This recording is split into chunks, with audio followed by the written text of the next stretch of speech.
Olá, sétimo ano, tudo bem com vocês? Aqui é a professora Sônia e hoje teremos mais uma aula de língua portuguesa. Na aula de hoje, nós vamos revisar sobre sujeito e predicado. E nós vamos aprender também sobre sujeito simples, composto e desinencial. Então, para isso, vocês vão precisar pegar o livro de língua portuguesa na página 202, que nós vamos começar. Vamos começar pela definição do que é sujeito e predicado. Sujeito é o termo da frase que concorda com o verbo em número e pessoa. É normalmente o ser de quem se declara algo. Já o predicado é a parte da frase que contém a informação nova para o ouvinte. Normalmente ele se refere ao sujeito, constituindo a declaração do que se atribuiu ao sujeito. Na prática, entenderemos um pouco mais sobre esse assunto.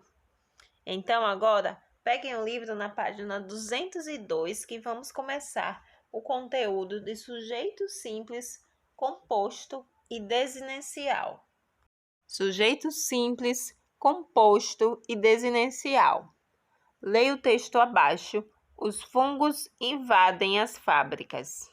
Eles mofam pães, estragam sapatos e tingem paredes de manchas verdes.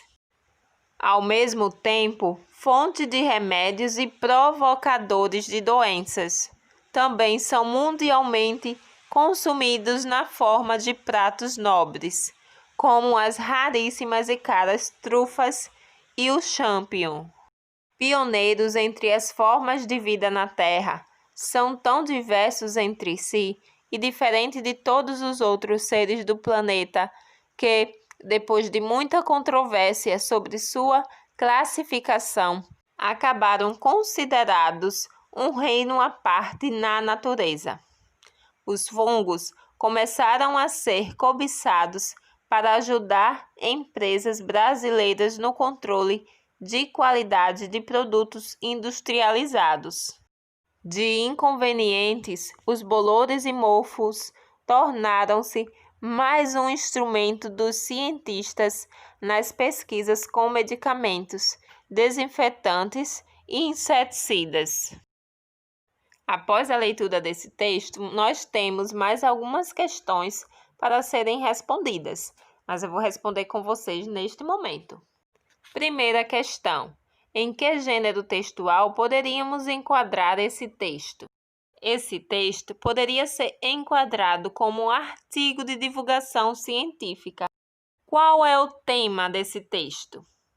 O tema desse texto é a importância dos fungos no controle de qualidade de produtos industrializados. Terceira, qual é o sujeito do verbo mofar no primeiro período do texto? O sujeito do verbo mofar é o pronome eles. Quarta questão. Por que o verbo tornar-se está flexionado no plural? Tornaram-se. No último período do texto.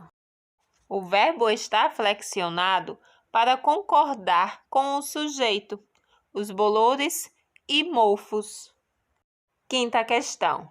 Indique o sujeito do verbo ser no segundo período do texto. O sujeito é o pronome eles. Caso vocês não tenham espaço no livro para escrever as respostas dessas questões, então vocês deverão fazer no caderno.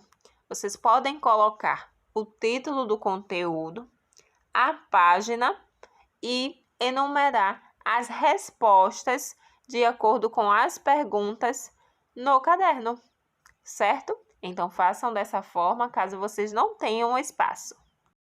No primeiro período desse texto, o pronome eles funciona sintaticamente como sujeito do verbo mofar.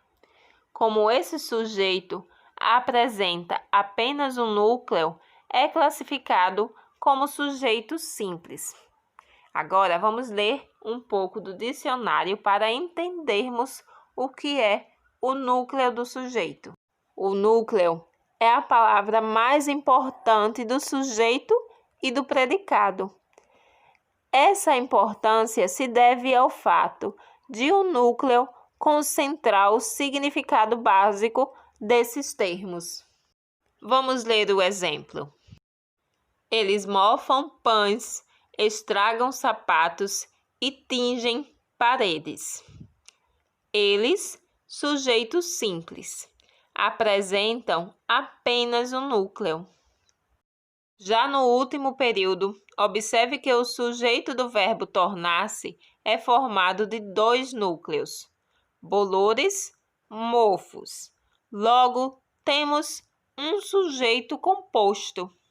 Os bolores e os mofos tornaram-se mais um instrumento dos cientistas. Observem que temos aí sujeito composto, por apresentar mais de um núcleo. E quais são os núcleos desse caso do sujeito? Os núcleos são as palavras bolores e mofos. Agora observe. Ao mesmo tempo, fonte de remédios e provocadores de doenças. Também são mundialmente consumidos na forma de pratos nobres. Para identificar o sujeito do verbo ser nesse período, tivemos de buscá-lo no período anterior, o pronome eles. Como essa identificação foi possível? Analisando-se a flexão do verbo, isto é, sua desinência. Por essa razão, esse verbo apresenta o que chamamos de sujeito desinencial. Mais uma vez, vamos ver a definição do que é sujeito desinencial no dicionário. Observe que o sujeito desinencial existe. Ele apenas foi ocultado por uma questão de economia linguística. Como a ocultação dos termos da oração é chamada de elipse, o sujeito desinencial pode ser identificado também como sujeito elíptico ou oculto. Observe. Eu preciso descansar. Sujeito simples.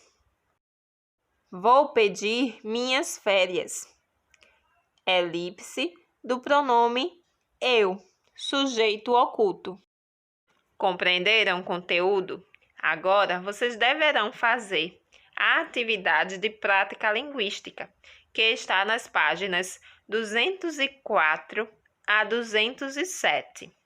Façam a atividade para reforçar tudo que foi visto nessa aula e, em uma próxima aula, caso ainda haja dúvida sobre este conteúdo, nós discutiremos. Até a próxima aula e tchau, tchau!